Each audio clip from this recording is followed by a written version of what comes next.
Salut! Suite à ma vidéo sur les Ouïghours, j'ai eu plein de messages, globalement très sympas, beaucoup de messages de gens qui voulaient le même type de vidéo sur le sujet du conflit arméno-turc. Du coup, c'est parti.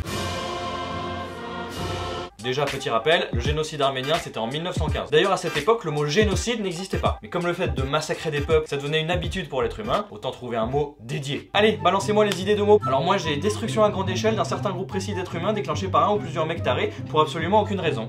Un peu long. Sinon moi j'ai grosse tuerie. Ouais non là on dirait une blogueuse qui parle d'un vernis à ongles sans gluten. Sinon moi j'ai génocide. Génos espèce, cide, tuer. Ben voilà. Le latin c'est bien hein, ça claque. On adore, on adore, on adore. Donc entre 1915 et 1923, plus de 2/3 des Arméniens de Turquie ont été tués. Ça représente 1,5 million de personnes. C'est comme si on rayait de la carte Lyon, Marseille et Lille. Le championnat de France de foot, il serait moins ouf. Il serait encore moins ouf. Et là, vous allez me dire, pourquoi ont-ils fait ça? Je propose un petit QCM. Les Arméniens ont été pris pour cible à cause. Réponse A, de leur pilosité. Réponse B, du papier d'Arménie, parce que l'odeur est quand même pas terrible. Réponse C, de leur religion.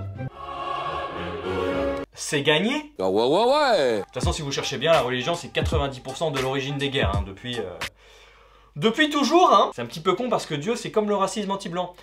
Pas sûr que ça existe.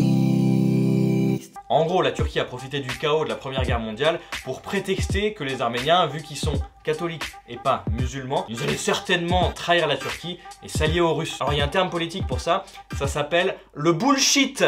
This is bullshit. Ensuite, en 1923, signage du traité de Lausanne, on arrête tout. Et là, on se dit, cool, c'est terminé. 100 ans après, c'est toujours pas fini. Alors, les religions, c'est comme les cafards, hein. Très dur de s'en débarrasser. Et les extrémistes, ils sont à l'affût. Hein. 2019, pandémie, c'est un peu le bordel. Paf, le président de la Turquie, il en profite pour achever le travail de ses ancêtres. Petit rappel, le président turc, c'est le gars qui a proposé à tous les musulmans du monde de boycotter la France parce qu'on fait des caricatures de Mahomet avec une saucisse dans le fion.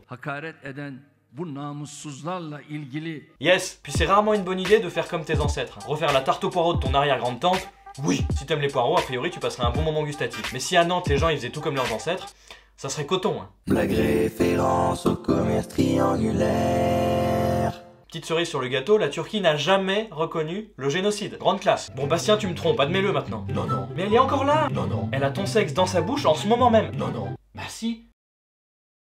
Non.